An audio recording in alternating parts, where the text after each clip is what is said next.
y a une méthode et Laurence Stolazza l'a découverte en lisant un ouvrage. Quel est cet ouvrage et quelle est la méthode? La méthode NERTI. NERTI, c'est nettoyage émotionnel rapide des traumatismes inconscients développé par l'auteur de cet ouvrage qui s'appelle Luc Geiger pour aider le plus grand nombre d'entre nous à retrouver une vie normale et en se libérant seul et définitivement de toutes nos phobies, des émotions toxiques, les angoisses, les paniques, la jalousie, la timidité, la colère. Et c'est intéressant parce que selon l'OMS, un adulte sur deux éprouve des peurs excessives et gênantes et 12% souffrent de phobies, de panique très invalidantes. Alors les plus répandues, c'est la peur du vide, de l'eau, la peur de l'avion, des insectes, les araignées, les souris, peur de la foule, de parler en public, vous le disiez.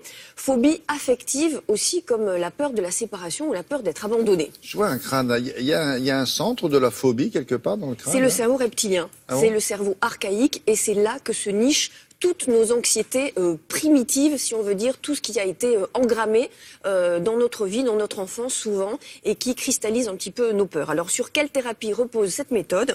Entre autres sur ce qu'on appelle les TCC, les thérapies comportementales et cognitives, qu'on connaît bien aujourd'hui en psychiatrie, et qui visent à confronter l'anxieux à sa phobie. Nous avons suivi une séance aux résultats très très étonnants. Regardez. Ouais, non, je peux pas regarder là. Comme si elles allaient me mordre en fait. Qu'elles allaient m'envahir, qu'elles allaient... Je ressens comme si il y avait des dents qui étaient en train de manger complètement toutes crues. Je peux pas. C'est un sentiment d'étouffement. À quel endroit vous sentez cet étouffement? Au niveau de la gorge. Gorge et... Ok, donc parfait. Vous laissez les fourmillements venir, vous laissez l'étouffement venir dans la gorge. Quoi d'autre?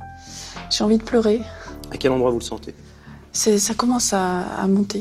À quel endroit vous le sentez? Au niveau, là, c'est vraiment au niveau du cerveau, là. Ma voix n'a rien à voir dans l'histoire, c'est juste une façon de l'aider à la guider, mais c'est le travail qu'elle a fait intérieurement. Et notamment le fait qu'elle a laissé revivre dans son corps le moment du verrou. J'ai vu une horde de souris, de rats, de mulots arriver sur moi. C'est une angoisse que j'ai ressentie, une peur. Pour l'instant, il y a les palpitations. Oui. Mais les pleurs, ça va. Ok, parfait. Donc on laisse faire. Si vous lâchez prise, si vous laissez vraiment faire, qu'est-ce qui risque de se passer là dans votre corps maintenant? Tomber en syncope. Ok, laissez faire ça. Ce que j'appelle le moment du verrou, c'est le moment où le cerveau reptilien a cru mourir, c'est-à-dire c'est un moment de perte de connaissance, un moment de syncope, qui était en mémoire dans son corps, et c'est les moments où elle disait « je m'enfonce », ou les moments où elle avait l'impression de tourner. Comment vous le sentez physiquement, cette sensation de tomber en syncope? J'ai encore le cerveau qui réagit en me disant ça va, ça va. Ça continue à tourner? Ah, ça va, là ça va. Ok. Plutôt les pleurs qui... Ça, c'est les moments de verrou. C'est les moments où c'est la mémoire dans le corps de cette syncope, mais sans la syncope réelle. Les mains moites. Ok, parfait. Laissez faire les mains moites, la tête qui tourne. Laissez-vous embarquer là-dedans. Qu'est-ce qui se passe? Ça se calme un peu? Ça se calme un peu. Ok. Ça tourne plus? Non, ça va. Est-ce que vous sentez bien vos bras, bien vos jambes? Oui. Et c'est là où le cerveau reptilien se rend compte que dans ce moment où il est censé mourir, c'est-à-dire le moment où il est censé perdre connaissance, ben, il perd pas connaissance. Et donc comme il perd pas connaissance, il se dit normalement je meurs mais je meurs pas, normalement je meurs mais je meurs pas. Il arrête de réagir. Quand vous voulez, vous revenez avec moi, vous rouvrez les yeux. Je ressens que mon corps se repose, mon cerveau aussi.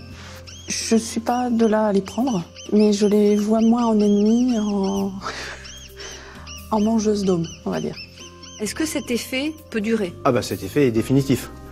C'est forcément définitif parce que le cerveau reptilien, il est très basique. C'est-à-dire qu'il est, soit il y a vie, soit il y a mort. Et une fois qu'il a compris quelque chose, il change pas d'avis.